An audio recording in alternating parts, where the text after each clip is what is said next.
अस्सलाम वालेकुम, कैसे हैं आप लोग? मैं भी अल्लाह का शुक्र है बिल्कुल ठीक हूँ। आज आप लोगों के लिए एक ज़बरदस्त सी रसमलाई की रेसिपी लेके आई हूँ। मैं आपको बताऊँगी इतनी नरम मुलायम रसमलाई किस तरह से तैयार की जा सकती है घर के अंदर और नहायत ही कम बजट के अंदर। बाज़ार में तकरीबन 12 से 1500 रुपए किलो दर्जन आपको रसमलाई मिल रही है और इससे आधी कीमत में आज मैं आपको इसकी रेसिपी घर में बनाना बताऊँगी, जो कि बआसानी हम घर में बना सकते हैं और हर एक की तारीफ़ें समेट सकते हैं। तो चलिए रेसिपी को स्टार्ट करते हैं। सबसे पहले हम इसका रस तैयार करेंगे। रस के लिए हमने यहाँ पर जी पहले हमने चीनी को पिघला लेना है, बिल्कुल इसको कैरेमल की तरह का बना लेना है। उसके बाद हमने इसमें दूध ऐड करना है। ख़्याल रखिएगा कैरेमल बनाते हुए, चीनी को पिघलाते हुए आपने इसको बहुत तेज़ फ्लेम के ऊपर नहीं पिघलाना, वरना ये जल जाएगा और ये जल जाएगा तो आपकी यानी रसमलाई का जो रस है ना, वो बिल्कुल ख़राब हो जाएगा, यानी उसका टेस्ट ख़राब हो जाएगा। तो यहाँ थोड़ा-सा एहतियात के साथ काम कीजिएगा, आपकी रसमलाई बहुत अच्छी तैयार हो जाएगी।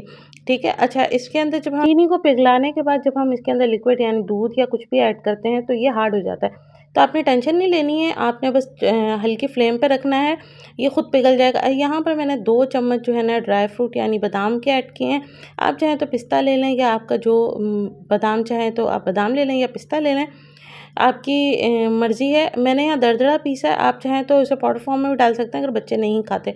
आधा चम्मच इलायची पाउडर लीजिएगा, अगर इलायची पाउडर नहीं है तो साबित इलायची डाल लें और पकने के बाद उसको निकाल लीजिएगा। 1 चम्मच मैंने कॉर्नफ्लोर का डाला है इसके अंदर, कॉर्नफ्लोर को घोल के इसके अंदर मैंने ऐड कर दिया है। ये होता है कि थोड़ा-सा रस जो है ना वो गाढ़ा हो जाता है। अच्छा, अब ये जब इसमें कैरेमल जो है ना बिल्कुल पिघल जाएगा तो ये एक बिल्कुल बाज़ारी लुक आ जाएगा। अब हम इसकी मलाई तैयार कर लेते हैं। 1 कप हमने दूध लिया है, पाउडर फॉर्म दूध लिया, आप कोई सा भी पाउडर दूध ले सकते हैं। इसमें कोई शर्त नहीं है कि आपने एक ही कंपनी का या यही आपने पाउडर फॉर्म जो दूध लेना है। आप कोई भी कंपनी का ले लें, 1 कप भर के लीजिएगा। इसके अंदर आधा चम्मच आपने इलायची पिसी हुई डालिएगा, दरदरी मत डालिएगा। 1 चम्मच आपने बेकिंग पाउडर लेना है और 1 चम्मच आपने मैदा लेना है, ये बाइंडिंग के लिए यूज़ होता है। इसको अच्छे तरीके से आपने मिक्स कर लेना है ताकि जो है सारी चीज़ें एक दूसरे के साथ अच्छे से मिक्स हो जाएँ। ख़्याल रखिएगा इलायची जो है जब मलाई तैयार कर रहे हो तो कोशिश करिएगा कि इलायची जो है आप बिल्कुल पाउडर फॉर्म में डालें। अगर आप जो है मोटी या दरदरी पिसी हुई डालेंगे तो फिर बहुत से लोगों को मुँह में आती है, वो पसंद नहीं करते। बहुत ही सिंपल सी रेसिपी है और आप इस रेसिपी को ज़रूर ट्राई कीजिएगा। वीडियो आपने पूरी देखनी है, वीडियो को आपने स्किप नहीं करना है। 1 अंडा फेंट लीजिए। अच्छा, मलाई के मिक्सचर में एक साथ ही आपने अंडा नहीं ऐड कर देना, आपने हाफ क्वांटिटी में डालना है और उसको मिक्स करना है, क्योंकि अक्सर ये होता है कि अंडा जो है अगर ज़्यादा डल गया तो फिर वो बिल्कुल जो है ना सही से गुनता नहीं है। आपने जो है थोड़ा-थोड़ा करके डालना है और उसको फिर मिक्स करना है। अगर आपको लग रहा है हार्ड है तो आप उसके अंदर जो है अंडा जो थोड़ी क्वांटिटी आपके पास रहेगी वो भी डाल दीजिएगा। तेज़-तेज़ हाथों से आपने करना है। यहाँ पर तो मैं खैर जो है इसको तेज़ चला रही हूँ, लेकिन कोशिश करिएगा आप भी तेज़ ही हाथ चलाएँ। हमने मलाई तैयार कर ली है, उसके बाद इसको गूँदने के बाद जो है इसकी गोलियाँ बना लें।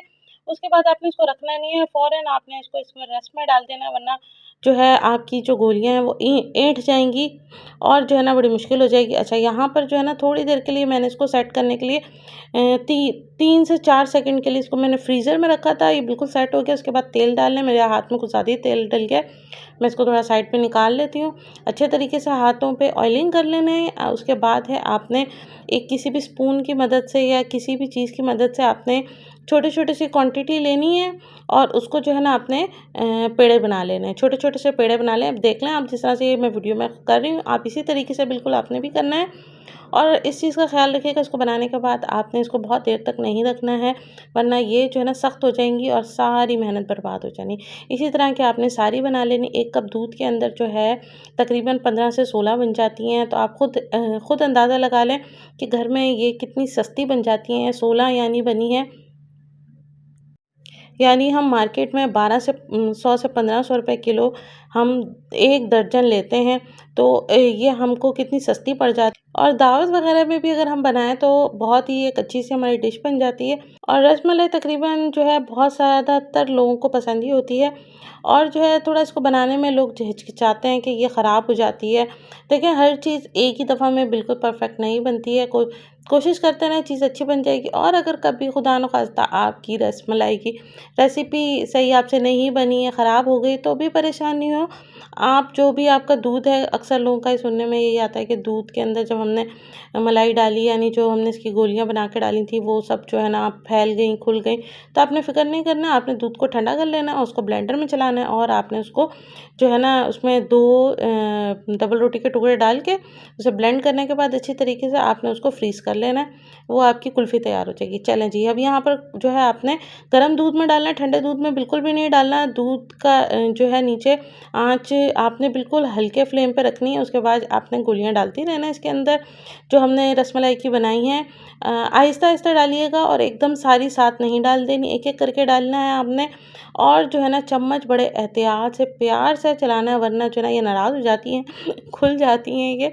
कोशिश करना है कि जो बहुत एहतियात से, आपको दिख रहा होगा कि ये साइज़ में बढ़ना शुरू हो गई हैं और इनको पलटते रहना है। लेकिन बहुत एहतियात से, चम्मच बिल्कुल बेदर्दी से नहीं चलाना, अपने हल्के हाथों से चलाना है। इनका साइज़ आहिस्ता-आहिस्ता बढ़ना शुरू हो गया और ये ऊपर बढ़ते आ रही हैं। इस चीज़ से परेशान नहीं होना कि जी बहुत ही बाहर ना निकल आए। आपने आँच को बिल्कुल हल्का रखना है। 5 मिनट आपने तेज़ आँच पे पकाना है, उसके बाद आँच हल्की कर देनी है। अब देखें मेरी जो रसमलाई ना वो बिल्कुल तैयार हो चुकी है और ये देखें कितनी ज़बरदस्त सी बन गई है। आगे मैं आपको ज़रा इनको मैं दिखाऊँगी भी हाथ से भी करके कि कितनी ज़रा नरम, नाज़ुक और मज़ेदार सी बनी है। अभी बहुत गर्म है तो मैं आपको नहीं दिखा सकती। लेकिन ये अच्छी खासी फूल चुकी है। आपकी जब गोलियाँ जो बनाई हैं आपने, वो 3 से 4 गुना बढ़ जाएँ तो आप जो है समझ लें कि आपकी रसमलाई तैयार हो गई है। ठंडा करने के बाद मैंने सर्विंग ट्रे में निकाल रही हूँ। आप भी इस तरह की रसमलाई तैयार कर सकते हैं इस आसान रेसिपी के साथ। आप ज़रूर ट्राई कीजिएगा, आपकी भी वाह-वाह होने वाली है कि बहुत ही ज़बरदस्त सी आपने जो है रसमलाई और बहुत जल्दी तैयार कर ली है। और जो है इतने कम बजट में आप देखें, ये मैं आपको निकाल के दिखा रही हूँ कितनी नरम है। बहुत ज़्यादा सॉफ्ट बनती है, रुई की तरह, खाने में भी बहुत मज़े की होती है। हमारे घर में सबको बहुत पसंद आती है। आप भी ट्राई कीजिए, रेसिपी को ट्राई कीजिएगा और अपना फीडबैक ज़रूर दीजिएगा। वीडियो पसंद आए तो ज़रूर लाइक एंड शेयर कीजिएगा, चैनल को सब्सक्राइब ज़रूर कीजिएगा। हमें सपोर्ट करें, हमें आपकी सपोर्ट की बहुत ज़रूरत है। अच्छा, इसे अच्छे से ठंडा करने के बाद आप इसे सर्व करें। उसके ऊपर आप नट्स डाल दें, जो भी आपको पसंद है वो नट्स डाल दीजिए। बहुत से लोगों को पिस्ता फ्लेवर में भी पसंद आती है, तो लोग पिस्ता फ्लेवर में भी जो है ना वो बनाते हैं। अच्छा, जो है पिस्ता एसेंस डाल देते हैं। तो आप जो है देखें, इस यहाँ लाइटिंग का थोड़ा-सा इशू है, वरना ये बिल्कुल ना जो खोए वाला कलर होता है ना वो लग रहा है। तो बहुत ही अच्छी सी हमारी ये रसमलाई तैयार हो गई है। मैं इसे जो है सर्व कर रही हूँ। मैं निकाल के दिखाती हूँ आपको कि ये देखें कितनी सॉफ्ट बनी है और बहुत मज़े की बनती है, टेस्ट में भी बहुत अच्छी सी बन जाती है। आपके लिए एक मैंने बड़ी अच्छी सी दावत के लिए भी एक मैंने जो है ना डेज़र्ट की रेसिपी शेयर कर दी है, जो कि आपको बहुत पसंद आएगी और आप जिनको बना के खिलाएँगे उनको भी बहुत पसंद आएगी। और फटाफट से बन जाने वाली डिश है और पसंद भी बहुत आती है लोगों को। तो आपने इसको ज़रूर बनाना है और इसे ट्राई करना। आप देखें कितनी ज़्यादा सॉफ्ट है और कितनी मज़ेदार सी है। अब ये आप जब बनाएंगे तो आपको खुद पता कितनी मज़ेदार बनती है। आई होप आपको मेरी ये वीडियो पसंद आएगी। वीडियो को लाइक एंड शेयर कीजिएगा, चैनल पे नहीं हो तो सब्सक्राइब कीजिएगा। हमें सपोर्ट करें, हमें आपके सपोर्ट की ज़रूरत है। वीडियो को शेयर करिएगा, अपनी दुआओं में याद रखिएगा। बहुत जल्द नई रेसिपी के साथ आऊँगी। अल्लाह हाफिज़।